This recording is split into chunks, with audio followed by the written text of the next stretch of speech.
देखो बालक समझो, आज हम तुम लोग का स्टार्ट कर रहे हैं जीव विज्ञान, बायोलॉजी जिसको कहता है। उसका एक इम्पोर्टेंट चैप्टर है जनन। क्या है? जनन। जनन के बारे में समझो क्या होता है। जनन को इंग्लिश में कहते हैं बालक रिप्रोडक्शन। क्या करना? रिप्रोडक्शन। अब समझो जनन क्या है।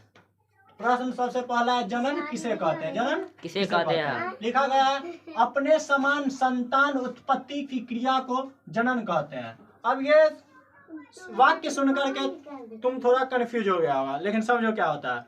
कोई भी व्यक्ति, कोई भी वस्तु, कोई भी जानवर हो, कोई भी व्यक्ति हो या कोई भी पेड़ पौधा हो, अगर अपने जैसा वो संतान उत्पन्न कर रहा है तो उस क्रिया को कहेंगे जनन। क्या कहेंगे? जनन। समझ रहा बात क्या? हाँ। तो अपने जैसा संतान उत्पन्न करने की क्रिया को क्या कहते हैं? जनन कहते हैं। जैसे हम लोग में भी क्या होता है, जनन के प्रक्रिया द्वारा संतान उत्पन्न होता है। समझ रहा? हाँ। 1 से 2 होते हैं, 2 से 4 होते हैं, जनन की क्रिया द्वारा होता है ना। हाँ। अब देखो बालक, जनन की क्रिया 2 प्रकार की होती है। कितने प्रकार की? 2 प्रकार की होती है। एक होता है अलैंगिक जनन और एक होता है लैंगिक जनन।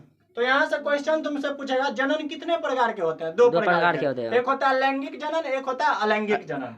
तो सबसे पहले बालक हम समझेंगे अलैंगिक जनन। क्या समझेंगे? अलैंगिक जनन। अलैंगिक जनन किसे कहते हैं? तो लिखे, ऐसा जनन जिसमें नर एवं मादा युग्मक की आवश्यकता नहीं होती है।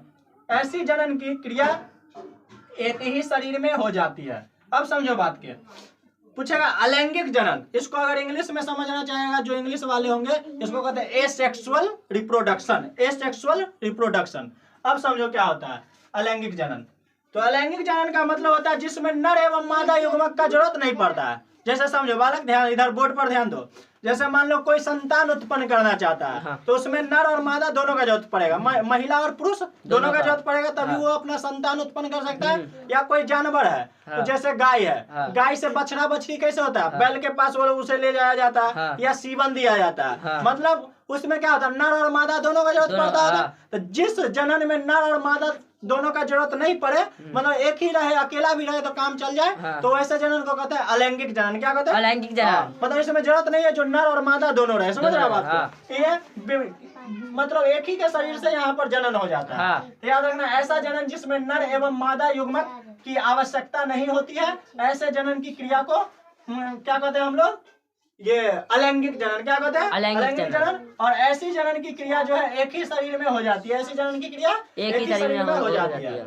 और एक बात और याद रखना, अलैंगिक जनन में पूछा जाता है जो इसमें क्या नर और मादा दोनों का आवश्यकता पड़ता है? तो नहीं। कोई एक को अकेला नर चाहे तो वो भी अपना संतान उत्पन्न कर सकता है, चाहे अकेला मादा चाहे वो भी अपना संतान उत्पन्न कर सकता है। अब देखो कह रहा है, यह जनन कई प्रकार के होते हैं। यह जनन कई प्रकार के होते हैं। पहला लिखा गया विखंडन, दूसरा मुकुलन, तीसरा अपखंडन और चौथा है बीजाणु जनन। तो याद रखना, अलैंगिक जनन जो होता है बालक, हाँ। मुख्य रूप से 4 प्रकार के होते हैं। कितने प्रकार के?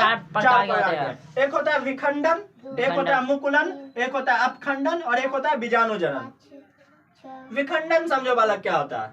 विखंडन का मतलब क्या होता है? जब एक कोशिका टूट करके 2 कोशिका बन जाता है। कितना बन जाता है? 2 कोशिका बन जाता है। हाँ। मतलब 1 से जब 2 बन जाता है, मतलब हाँ। टूट गया ना, हाँ। तो उसको कहते हैं विखंडन। क्या होना? विखंडन। अब फिर टूट करके शुरू में जितना बड़ा था दोनों बड़ा होकर के फिर उतने बड़ा हो जाता। समझ गया? हाँ। मतलब एक कोशिका टूटा, मान लो इतना बड़ा कोशिका, ध्यान दो इधर फिगर पे ध्यान देना। मान लो ये इतना बड़ा कोशिका, समझ गया? हाँ। अब क्या होगा, ये कोशिका जो है बीच से टूट जाएगा। बीच से क्या हो जाएगा? टूट जाएगा। तो ये इतना बड़ा बन जाएगा। हाँ। फिर कुछ दिन के बाद क्या होगा, ये दोनों मतलब विकसित होकर के दोनों क्या हो जाएगा, फिर से इतना बड़ा बना लेगा। हाँ। तो ये फिर से बन जाएगा इतना बड़ा। हाँ। अपने जिस आकार में पहले था उस आकार में आ जाएगा। हाँ। और ये भी इसी आकार में फिर से आ जाएगा। समझ गया?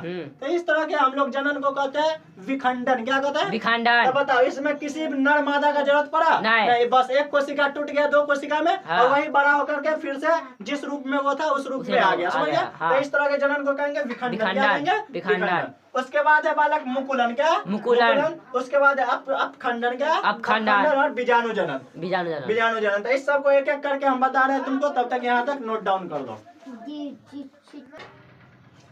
देखो बालक समझो, तो हम तुमको बताए अलैंगिक जनन 4 प्रकार का होता है मुख्य रूप से। एक होता है विखंडन, एक होता है मुकुलन, एक होता है हमारा बीजाणु जनन और एक होता है अपखंडन। क्या होता है? अपखंडन। अब समझो बालक, सबसे पहले समझते हैं विखंडन। तो देखो क्या लिखा हुआ, वैसा विभाजन जिसमें एक व्यष्टि का मतलब समझ लो बालक, कोशिका या कोई शरीर, समझ गया। तो वैसा विभाजन जिसमें एक व्यष्टि खंडित होकर दो या उससे अधिक का निर्माण करता है, दो या उससे अधिक का निर्माण करता है, तो उसे विखंडन कहते हैं। तो उसे विखंडन कहते हैं। मतलब इसमें एक व्यष्टि क्या होगा, टूटेगा या फटेगा और उससे दो व्यष्टि बनेगा। कितना बनेगा, दो व्यष्टि बनेगा। मतलब एक कोशिका टूट करके दो कोशिका में बट जाएगा और फिर दोनों कोशिका विकसित होकर के बड़ा होकर के जितना बड़ा शुरू में था उतना बड़ा फिर से बन जाएगा, समझ रहा। तो इस तरह के विखंडन को कहेंगे, इस तरह के जनन को कहेंगे विखंडन। क्या कहेंगे, विखंडन। तो समझो, ये मान लेते हैं एक अमीबा है। क्या, अमीबा का ये केंद्रक है। क्या होगा, अमीबा का केंद्रक क्या होगा, कुछ दिन के बाद बीच से क्या हो जाएगा, पचक जाएगा। बीच से क्या हो जाएगा, पचक जाएगा। देख रहा है, बीच से पचक गया। पचक करके कुछ दिन के बाद फिर क्या होगा, ये अलग हो जाएगा। क्या हो जाएगा, अलग हो जाएगा। मतलब टूट जाएगा बीच से, टूट के अलग हो गया और अलग होकर के फिर से जितना बड़ा कोशिका था बाद में फिर से उतना बड़ा दोनों बन गया। मतलब एक टूटा और उसके बाद टूटने के बाद देखो, पहले पचकने के बाद टूटा, टूटने के बाद फिर से जितना बड़ा था दुगुने बन गया एगो से।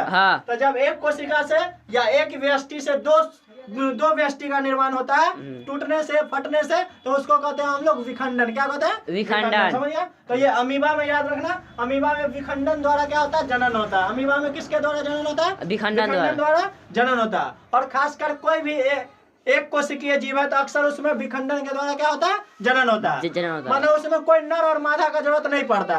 वो अकेले क्या करता है, अपना कोशिका को तोड़ लेता है, उससे दो नए कोशिका का निर्माण कर लेता है। मतलब उसका जरूरत नहीं है, जो वो मादा है तो वो नर के पास जाएगा, चाहे नर है तो वो मादा के पास आएगा। मादा समझ रहा वाला, मादा मतलब स्त्री का होता है, मतलब महिला होता है। क्या होता है, महिला। और नर मतलब पुरुष, नर मतलब पुरुष। जैसे जानवर में देखेगा तो भैंस क्या होता है, मादा होता है, और पारा जिसको कहता है वो क्या होता है, नर होता है। नर होता है। दोनों के संयोग से क्या होता है, वहाँ पर संतान का उत्पत्ति होता है, बछड़े का जन्म होता है ना। तो इसमें किसी का जरूरत नहीं पड़ता। ये अकेला अमीबा क्या करता है, बीच से फट जाता है और दो नए अमीबा का निर्माण कर देता है। तो इस तरह से अमीबा में पूछेगा किसके द्वारा जनन होता है, किस प्रक्रिया के द्वारा जनन होता है, तो अमीबा में विखंडन के द्वारा जनन होता है। किस प्रक्रिया के द्वारा जनन होता है, विखंडन के द्वारा जनन होता है। और पूछेगा अमीबा किस तरह का जनन करता है, लैंगिक जनन करता है कि अलैंगिक जनन करता है, तो अमीबा अलैंगिक जनन करता है। कौन जनन करता है, अलैंगिक जनन करता है। तुम नहीं समझ रहा बालक, हमको पता है।